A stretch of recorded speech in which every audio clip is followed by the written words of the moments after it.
I'm Ronald Moore, the University Marshal. In my regular job, I'm a professor of philosophy. But as University Marshal, I have the honor and privilege of offering you our first words of official greeting. 4 years from now, I'll have the equally pleasing opportunity to give you our last official words when I declare that the 138th commencement exercises of the University of Washington are now closed. There's a gratifying symmetry in this hail and farewell, a symmetry that's reflected as well in the 4 Ionic columns that you see before you. These are replicas of the original columns that graced the facade of the university's first building, which was opened in 1861 on a rise in downtown Seattle, a piece of property still owned by the university, but now occupied by the Four Seasons Fairmont Hotel. And these same columns will be prominently displayed on the commencement stage in Husky Stadium when you march up to them to graduate. If you look around you at the mezzanine level, you'll see banners identifying each of the university's schools and colleges arranged in historical order, beginning with the College of Arts and Sciences and ending with the School of Public Health. Come graduation day, some of you will be carrying these banners, and the rest of you will be parading behind them according to your school or college. The columns and the banners are cherished parts of our University of Washington traditions. And as you join in the life of this university, you become part of our traditions. Our experience of the cycles of beginning and development and ending becomes your experience. But it's important to remember that it is not just this university's life and traditions that you are joining. Instead, you are entering into the life and traditions of an ancient and continuous body of learning that connects us to the earliest universities in Europe, and indeed ultimately to Plato's Academy in the 4th century BC. Little plug for philosophy there. These connections are symbolized in the medieval caps and gowns that we wear on these occasions, and of course, the object that the University Marshal carries in our ceremonies, the mace. The mace is an ancient symbol of authority that reminds us that universities are custodians both of the enduring traditions of learning and of the power that they bestow on those who come to learn. The University of Washington mace is embellished with finely wrought metal sculptures of the university seal and of Denny Hall, and topped by a graceful rendition of Drumheller Fountain. There's a picture of it on your commencement program. The mace and all these other festival ritual ingredients are simply symbolic reminders of the university's special way of uniting where we are now with what has brought us here, so that we can get a good fix on where we are going. And it is great that we're going there together. This brings me to the nature of this event itself. It is an important function of ritual occasions such as this one to punctuate the inevitable flow of experience, to pause and reflect on where we are now, what has gone before, and where we are going. John Dewey, a great 20th century American philosopher, pointed out that value most readily accrues to experience when we articulate it into episodes with beginnings, middles, and ends. And then take time to think about what these episodes mean. It's all too easy in our busy, modern world to be thinking about breakfast while we're having a shower, then thinking about a history assignment while we're gulping down breakfast, and then thinking about plans for a lunch date when we're sitting in our history class. Dewey's message was, stop, enjoy the shower with its beginning and its middle and its end. And when it's over, say to yourself, now that was a shower. And likewise with breakfast, and with the history class, and with all the other events of the day. At the University of Washington, we regard festive ritual ceremonies like this one as occasions to stop and reflect. In beginning your studies here, you're ending one stage of your life. Think about it. And you're starting another. Think about that. In a few years, at commencement, you'll look back at the whole of your undergraduate life here and reflect with pride and pleasure on what it all meant. Now, a convocation is, as those of you who recall your high school Latin may remember, a calling together. Today, we call together our incoming students, their families and friends, so that we may celebrate with you the beginning of university education and welcome you all to membership in our campus community. By calling all of us, students, faculty, families, and friends together in this place, we're underscoring a point of cooperation and mutual commitment. You, students, and your parents and relatives are now members of the University of Washington family. Like families everywhere, we'll be sharing our concerns, our affections, our aspirations, and our devotion to the project of creating a better future. We sincerely hope that these newly forged family connections will be lifelong bonds of friendship and allegiance. And we hope that you will always feel as proud and happy about us as we already feel about this outstanding incoming class. Now I want to introduce the man who will preside over our ceremony today, Dr. Mark Emmert, who was an undergraduate like you at this school just a few years ago, and now is the president of the University of Washington.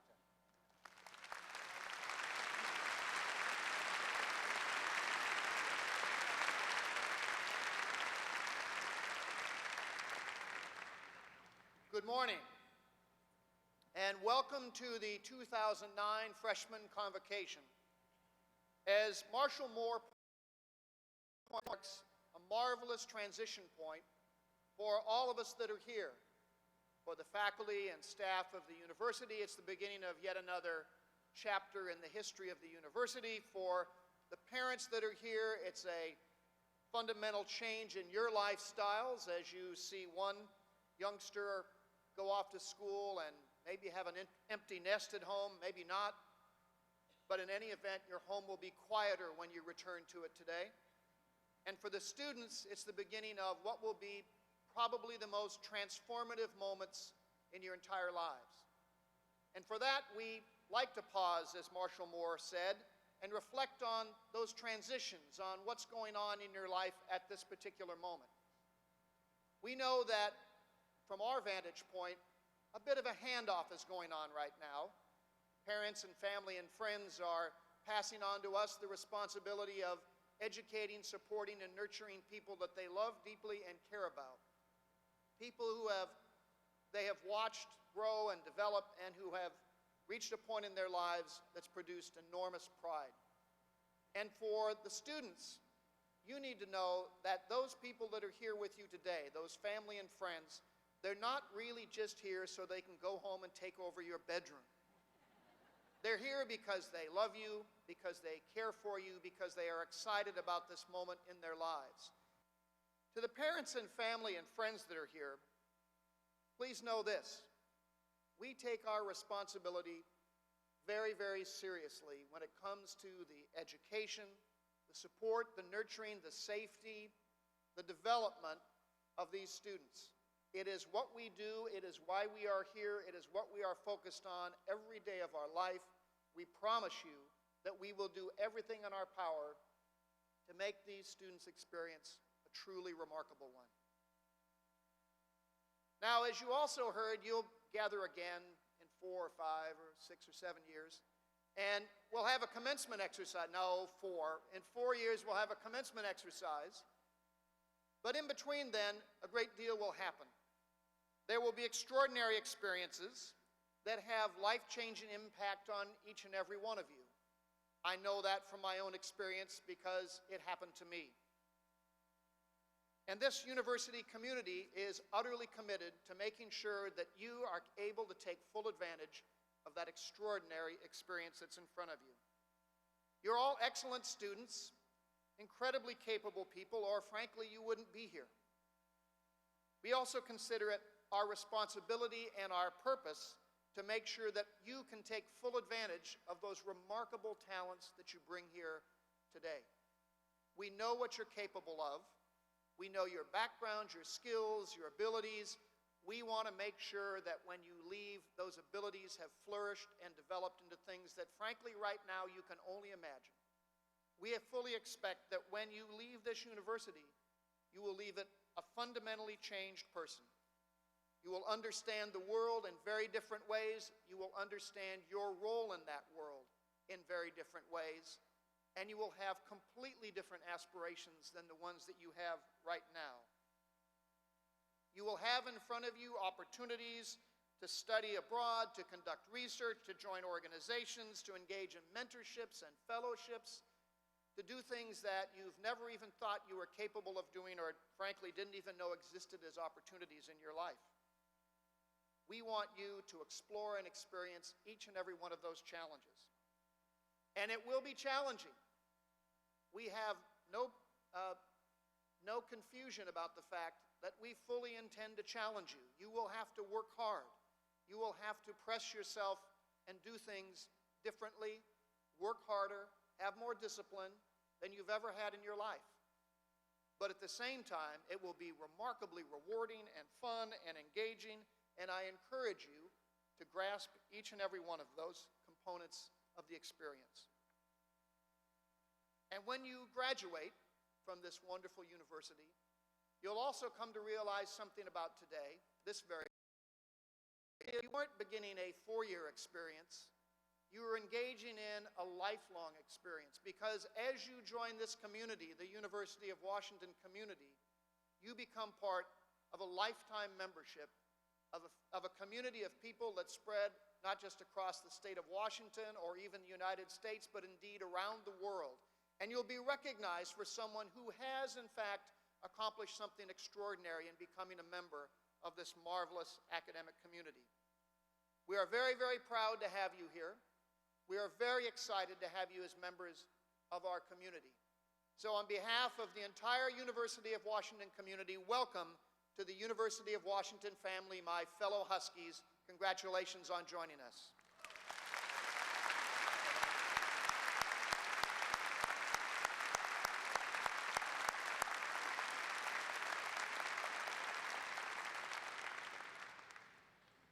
And now I'd like to introduce members of our stage party today. The ultimate responsibility for the University of Washington lies with the members of the Board of Regents, 10 citizens of the state who are appointed by the governor and confirmed by the state senate. These dedicated men and women devote countless hours each year to the welfare of our university. 5 members of the Board of Regents are able to be with us today, and I'd like to introduce them at this time. Please hold your applause until all have been introduced. First, Chairman of the Board, Regent Herb Simon. Regent Christiane Blake. Regent William Gates. Regent Sally Jewell, and your fellow student regent, Ben Golden. Ladies and gentlemen, the regents of the University of Washington.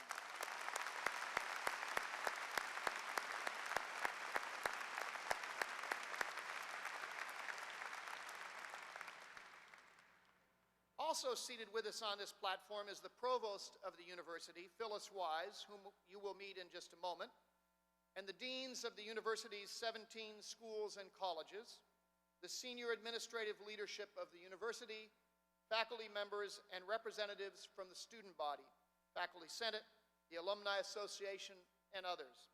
Will all of you please stand and allow us to thank you for being with us.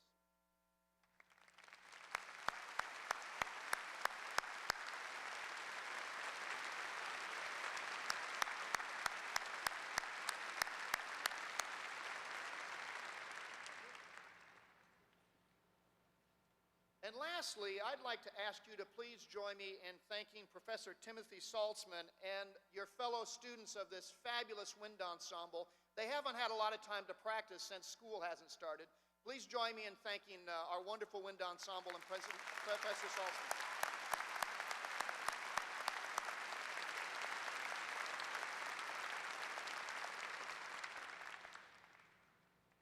Now I'd like to introduce your student body president, a biochemistry major who just entered his senior year as the new president of the Associated Students of the University of Washington, Mr. Tim Mensing.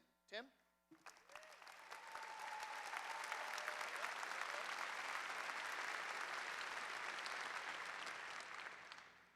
First, I'd like to thank everyone for coming out.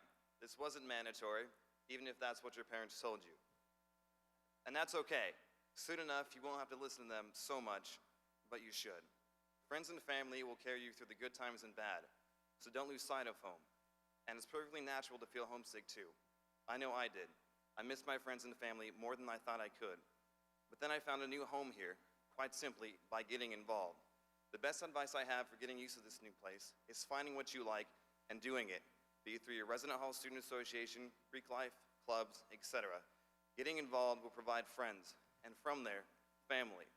It'll also help more than little in providing purpose and experience and developing skills so crucial in whatever major and subsequent career you choose. As students, your predecessors have done amazing things in the world and on campus. Your student government, the ASU Dub, founded both the UW bookstore and Husky Union building, the Hub. 4 years ago, the ASU Dub sent honoring our UW alumni who received the Medal of Honor. And on November 11th, the fruits of their labor will be unveiled with the Medal of Honor Memorial located on campus, honoring our alumni's heroism and sacrifice. Your student activism led to radically increased equity on this campus with the creation of the Ethnic Cultural Center, Women's Center, and Q Center. The Greek system raises hundreds of thousands of dollars every year for such causes as multiple sclerosis and cancer research. Students living in resident halls get to participate in great programs put on by RHSA, such as the Hansi Haunted House and Winterfest. Commuter students can join the Off-Campus Student Association, which is one of over 700 diverse clubs. Every single one of you can join. All these organizations provide countless leadership opportunities, community, and amazing intangibles. Your student government, the ASU Dub, serves to represent and collaborate with all these organizations. We are your voice. And we've been hard at work in designing programming and volunteer opportunities dedicated to matching your passions with relevant activities. The most rewarding college experiences consist of diligent learning both inside and out of the classroom. So experience this university and city to the fullest. See a laser show at the Pacific Science Center. Choose from just about every kind of cuisine on the app. Pho is delicious. And don't worry about what other people think. That's for high school. This is UW. Be yourself. There's no better person to do it. But do it with understanding, drive, the ability to see another's perspective. And by simply looking around, you'll know that you are not alone. Furthermore, there are faculty, staff, and advisors here to help and guide you along the way. This is your life. Make it what you want it to be. Define yourself. And know that if you sit back and do nothing, nothing is going to happen. So work your heart out, but don't lose it in the process. And when you look at the stars at night, know that's where your dreams should lie. So here's to new experiences, your friends, your family. Here's to the beginning of the rest of your Husky life. Thank you.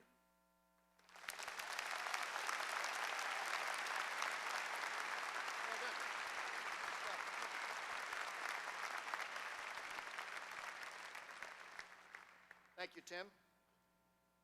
One of the things that we want to do today is to introduce you, the freshman class and entering students, to our faculty and our deans and the university community, but we also want to tell them in turn a little bit about you, the entering students.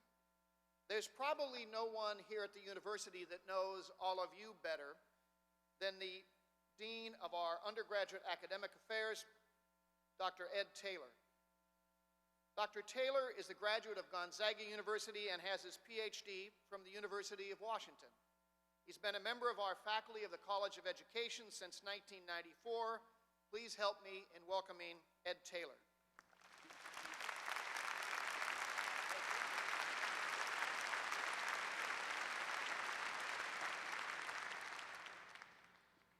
Incoming freshmen and transfer students, let me introduce you to each other. Some of you didn't have to go very far to get here.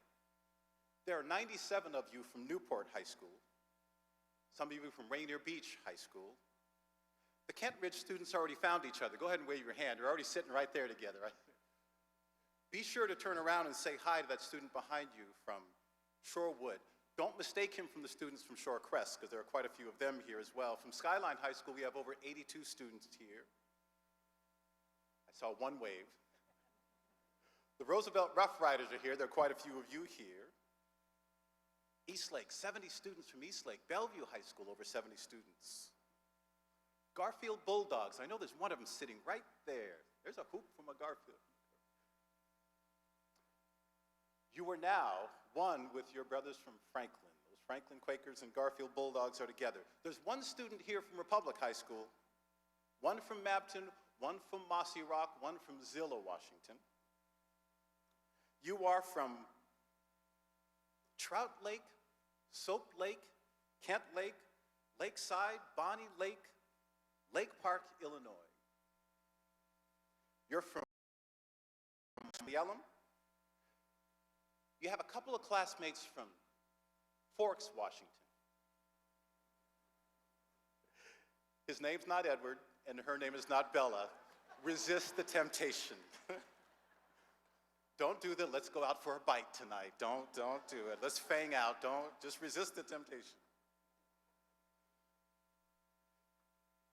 There are several students took the I-90 bridge from Pullman, Washington, saw the light, and made their way here.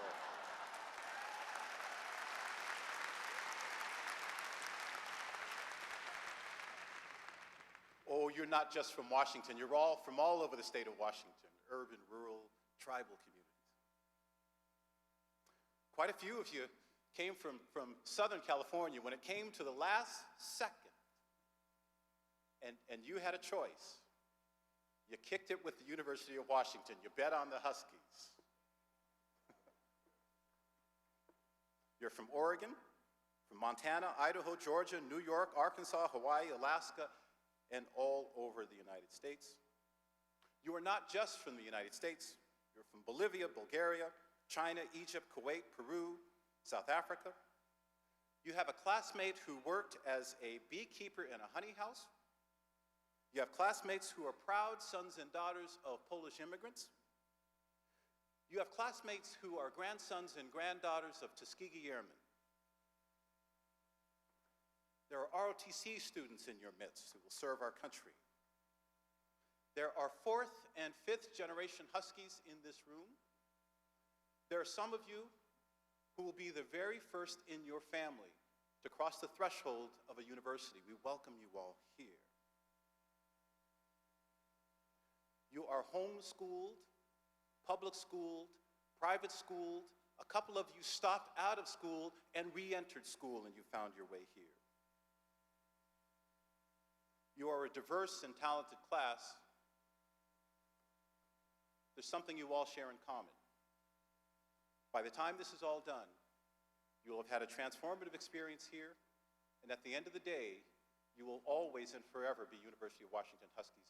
I would like to ask all of you, parents, friends, loved ones, and community, and my colleagues on the stage to please stand and give our freshmen and our transfer students a rousing welcome. Welcome.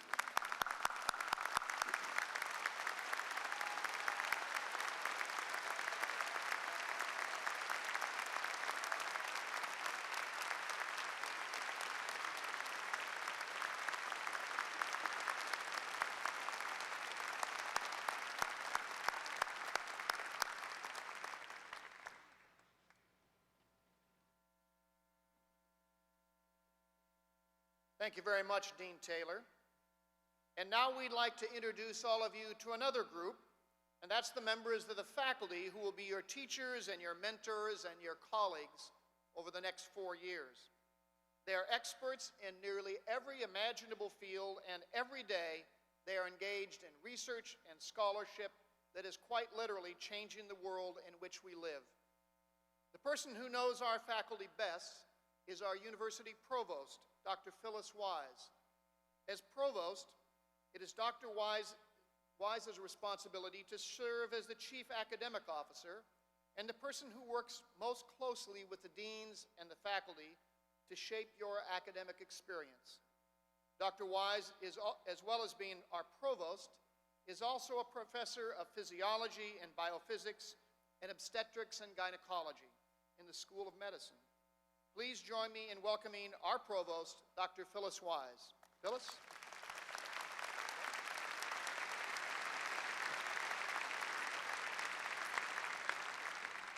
On behalf of all of the faculty here at the University of Washington, I want to join the voices in welcoming you here to the university. It is an exciting and wonderful place, in part because of the wonderful faculty that you will get in touch with, who will teach you and who will learn from you in all of the activities of the university. I can't possibly cover all of the activities that they cover and the expertise that they have, but I just want to give you a glimpse of the kind of faculty who will teach you in and out of the classroom. About a quarter of our students get a chance to have an internship in the office or the laboratory of a faculty member while you are here. We urge even more of you to take advantage of this, because this kind of learning is even richer than the kind of classroom learning that you will get just by attending classes. For example, several undergraduates will be working in bioengineering in the lab of Dr. Paul Yeager, and he is sitting behind me. Paul, do you want to stand up?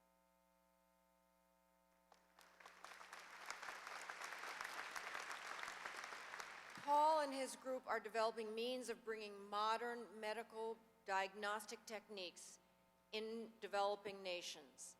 These countries often lack the facilities that are necessary to test patients for life-threatening diseases, and the kind of work that he and his group are doing are allowing these people to get the kind of medical care that they really need. You might be able to work in Paul's lab or in one of his colleagues' labs. The work is being supported by a grant from the Bill and Melinda Gates Foundation, Grand Challenges in Global Health Initiative, and it's going to have dramatic impact on the battle against diseases that kill millions of people around the world. In the astronomy department, you'll find another group of scientists who are engaged in fascinating research. The computational astrophysics group, led by Dr. Tom Quinn, who is also on stage with us,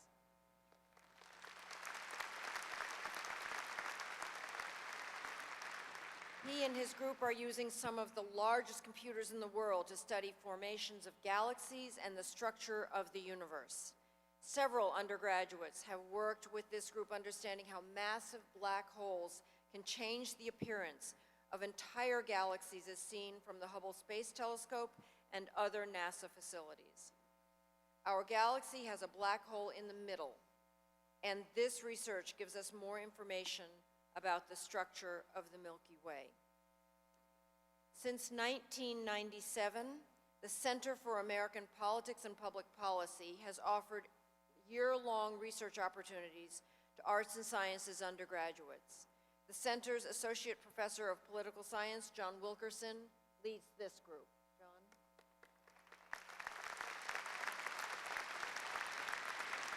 These students collaborate with faculty and graduate students on major research projects and then design and execute their own research studies and present findings at the UW Undergraduate Research Forum. Many of you who will have the opportunity to do research will be able to share your findings with other students at our symposium. There are just so many other programs that we hope that you will take advantage of. Programs at the Rome Center, programs at the Burke Museum, programs at the Friday Harbor Labs, programs at our new Leon Center in Leon, Spain, our new Beijing office in Beijing, China. There are programs all over the world led by individual faculty through classes and through internships. Please be sure to take advantage of these. The Mary Gates Endowment for Scholars is another program that has given thousands of undergraduates the opportunity to pursue their own projects with individual faculty members. This definitely will enrich your learning experience while you are here. I know that you will all work hard, and I know that you will want to know that there are exciting opportunities to learn about as you take your first steps at the University of Washington. So welcome. The faculty are looking forward to working with you, as I am.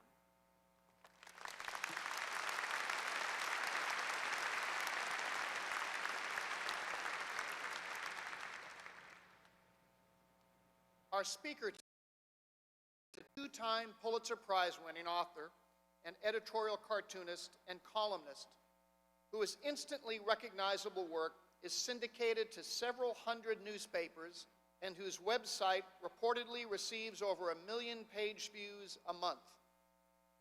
We're very proud to say that he is also an alumnus of the university, having received his bachelor's degree in communications here in 1976. He also holds a master's degree in international relations from the University of Kent at Canterbury in the United Kingdom. As an undergraduate, at the same time I was an undergraduate, he was an editorial cartoonist for the UW Daily, and I know that I couldn't enjoy a cup of coffee in the hub unless I was reading his editorials. He was an editorial cartoonist for the UW Daily and later became the paper's editor-in-chief. In addition to his 2 Pulitzers, Mr. Horsey received the National Press Foundation's 1998 Berryman Award for Cartoonist of the Year.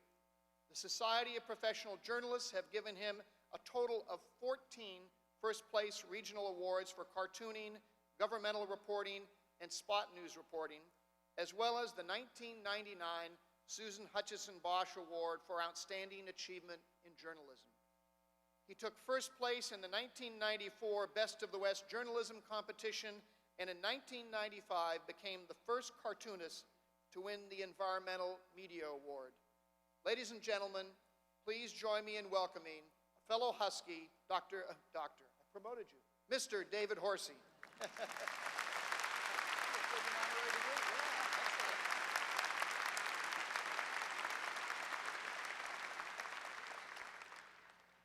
Thank you, President Emmert, for the honorary doctorate. That was easy. Well, first of all, I want to welcome all of you here to the University of Washington family.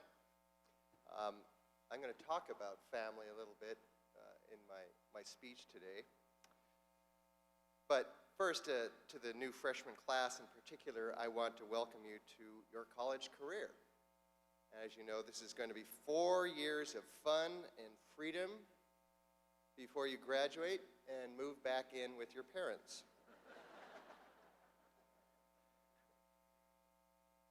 Now, you've been chosen and have chosen. You've been chosen by and have chosen this university. And you may not realize it, especially those of you like me who grew up in Seattle, grew up near the University of Washington. It was kind of the school down the street. But what is true about this university is not that it's just a fine university, but it is one of the finest in the world. Now, I don't expect you to have understood that because there are a lot of knuckleheads in the state legislature who haven't figured that out either. But since you have a lot more brains and talents than most state legislators, I think you're going to get it. Now, having just said that,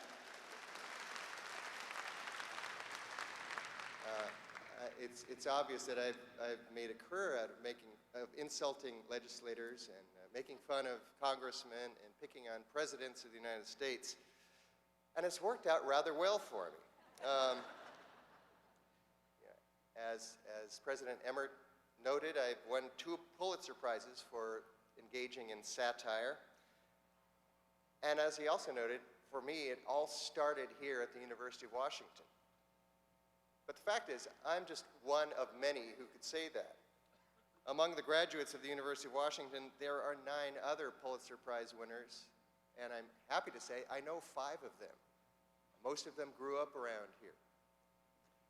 There are also a number of Nobel laureates, 10 astronauts, several test pilots, a long list of prominent people in science and technology.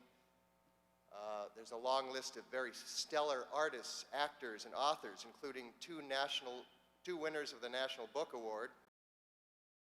Paul McLaughlin, the star of the movie Dune, and Frank Herbert, the author of the Dune books.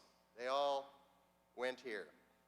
Add to that long list of prominent business leaders, add to that list many prominent business leaders, lawyers, architects, and doctors, including the CEOs of Wizards of the Coast and Starbucks, one president of Ford Motor Company, one of the founders of Baskin and Robbins. It's Robbins, by the way. And most of the Nordstrom family. The UW has also produced 4 U.S. senators, 10 members of Congress, 5 governors of Washington State, several mayors, and the president of the island nation of Palau. UW grads include labor leaders, human rights activists, and a number of Medal of Honor winners. In the world of sports, the UW has given us the gold medal men's rowing team from the 1936 Olympics, plus 10 other winners of Olympic medals. And add to that a rather impressive array of NFL players and NBA players. And UW has made its mark in sports. Of course, among the alums, there are a number of university presidents, including my classmate, Mark Emmert. So far, we have not produced a president of the United States. But we have produced the presidents of the United States, the rock group. They went here. Well, that's a pretty impressive list, you have to admit. But I suspect that right now, even in the midst of this, this wonderful occasion, all these people dressed in these crazy gowns, you're maybe not preoccupied with the greatness of this university or the credentials of the alumni.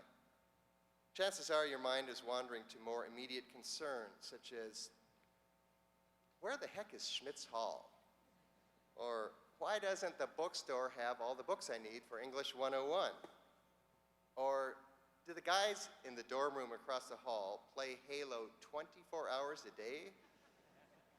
Or, will Mom ever stop calling me 3 times a day to see if my roommate is picking on me? Or is your high school boyfriend who went to Oregon State going to meet some skanky new girl and forget about you? Or you might be sitting there wondering, why does the bunk at your fraternity smell like a brewery?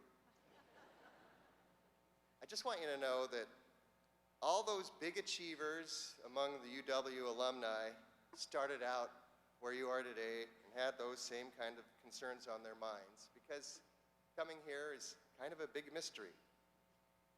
And I want to tell you something that I know is absolutely true. Sitting out there among you right now, there are young men and women who will one day join the UW Hall of Fame.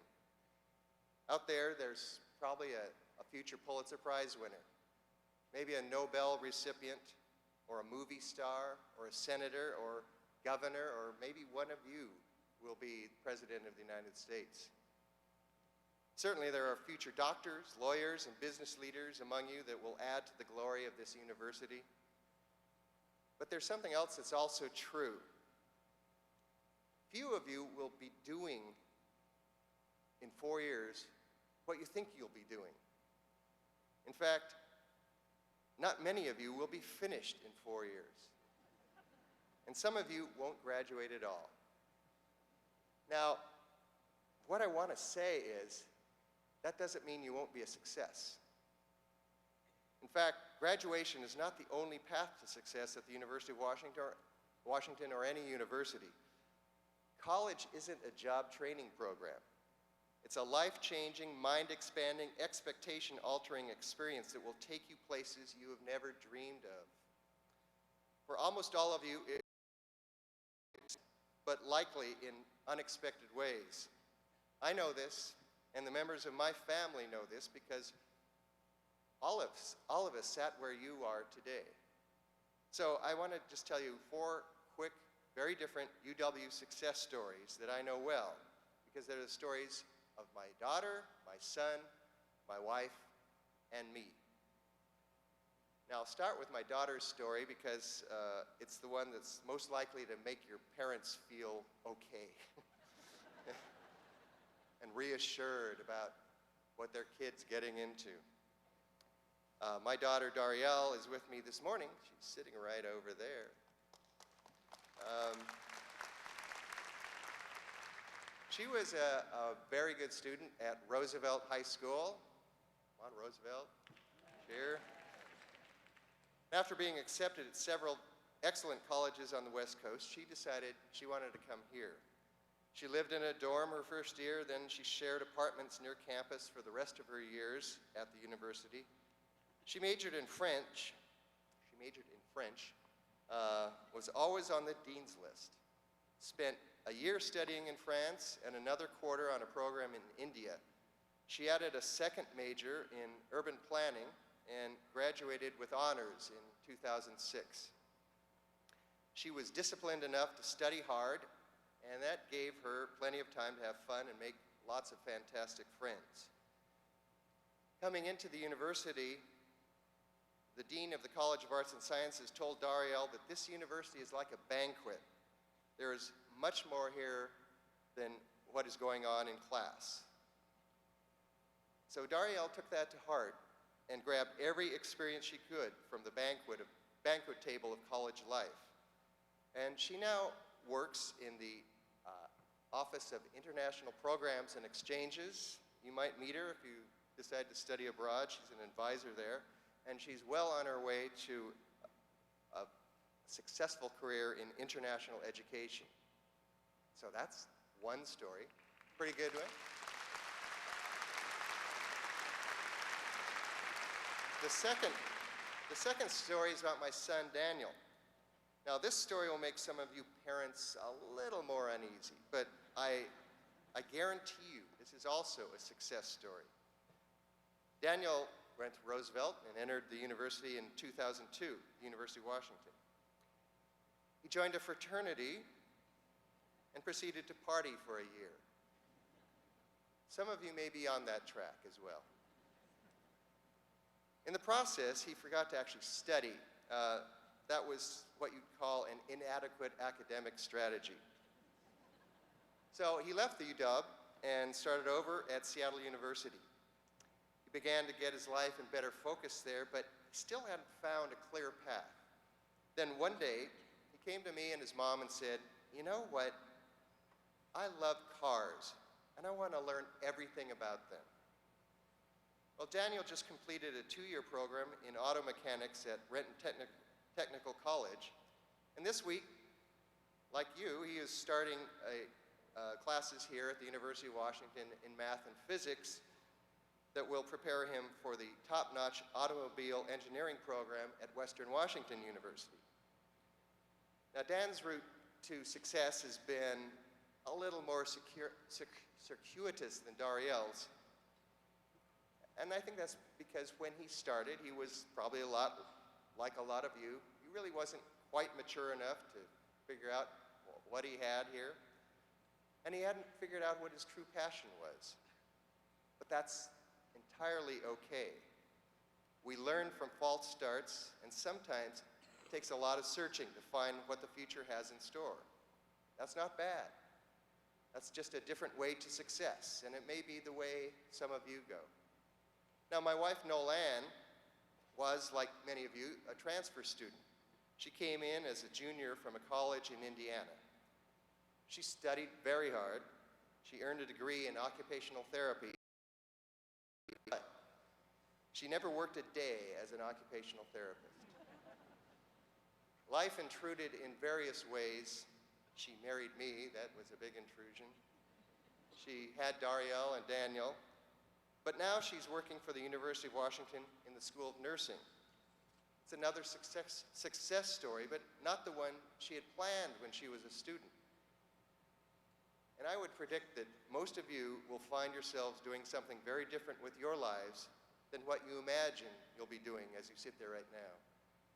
And again, there's nothing wrong with that. The university is a place to discover what you don't expect. Well, then there's my story. I arrived here from Ingram High School. Well, good, all right. I had a 3.94 grade average and a vague idea about being a commercial artist. My first quarter here, I got straight A's. By the end of my freshman year, the head of the art school was suggesting that I change my major because I had gotten an F in one of my classes. Now, it doesn't mean I got stupid. I just got caught up in what was going on at the university. And I often, when I tell a story about my career here, I usually do it sort of for laughs. Talk about how I spent hours at the hub with my friends, watching the clock and realizing classes were starting, and then they were ending, and I was still in the hub. There was some of that, I admit.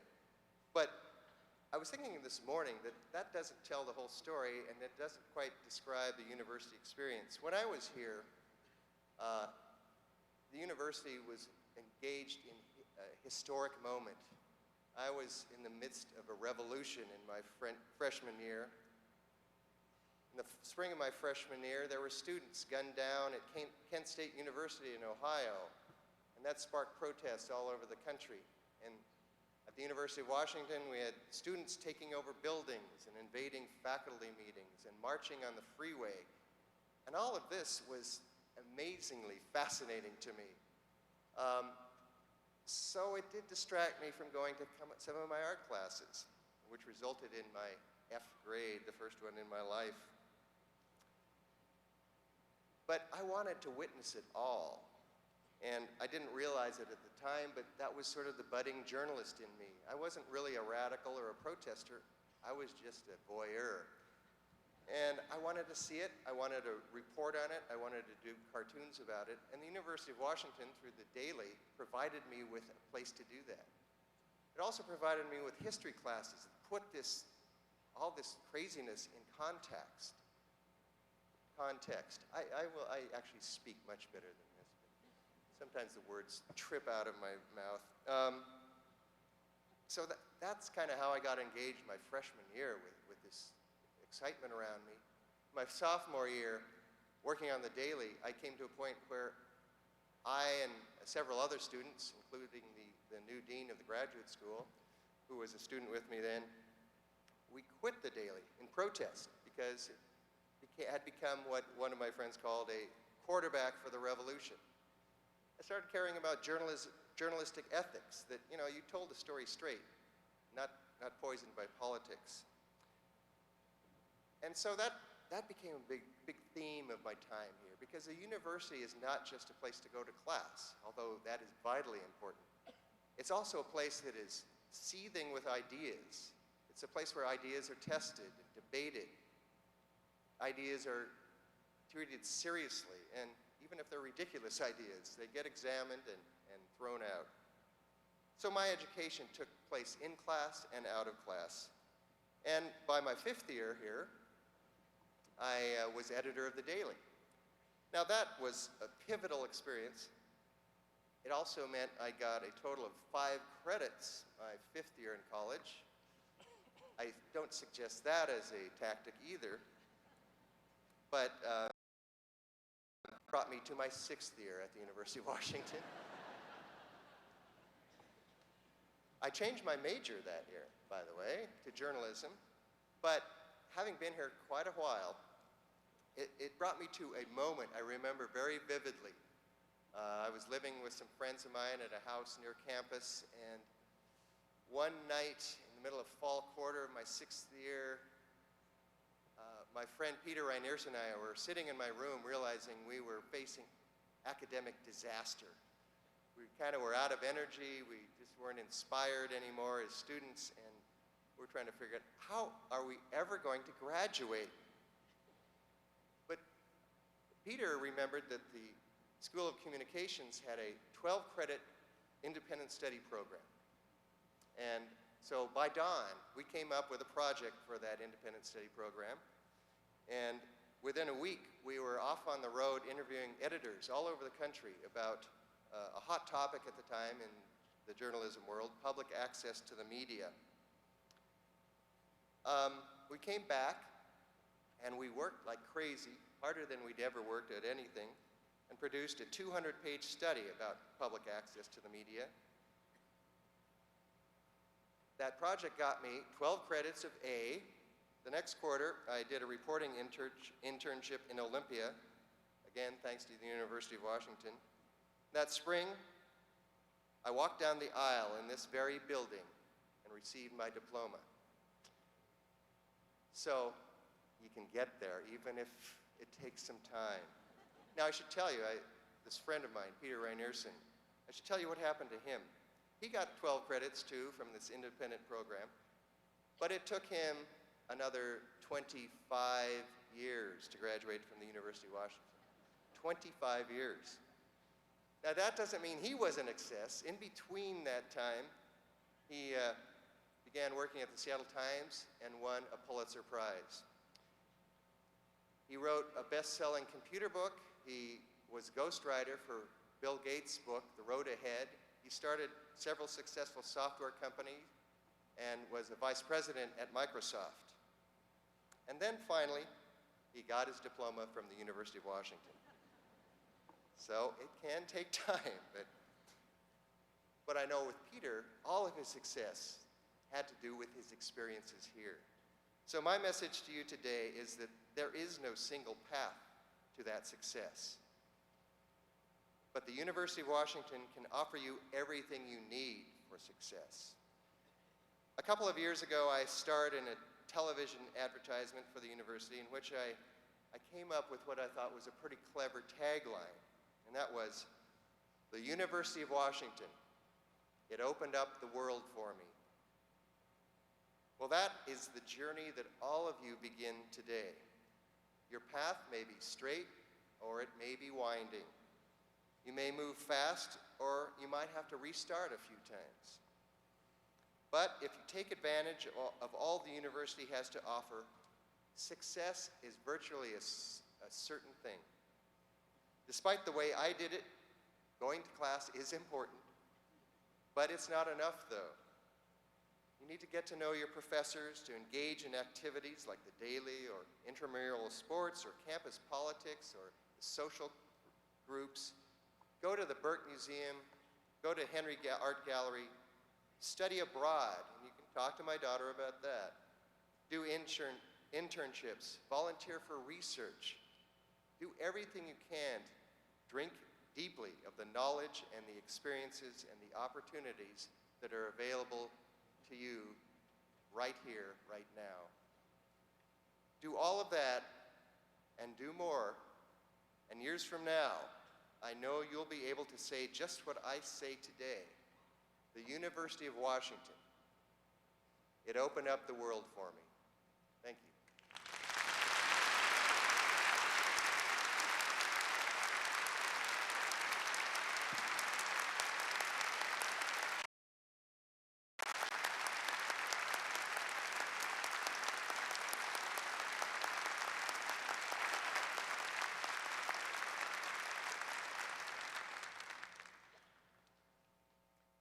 We have a new school song, Rise Up with Pride for Washington, that made its debut earlier this year.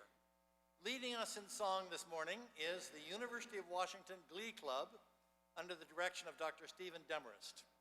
The lyrics to the song were written by class of 2008 graduate Catherine Henderson and are printed on the last page of your program. Please rise. Singing Rise Up with Pride for Washington. Washington.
What a wonderful way to begin the academic year.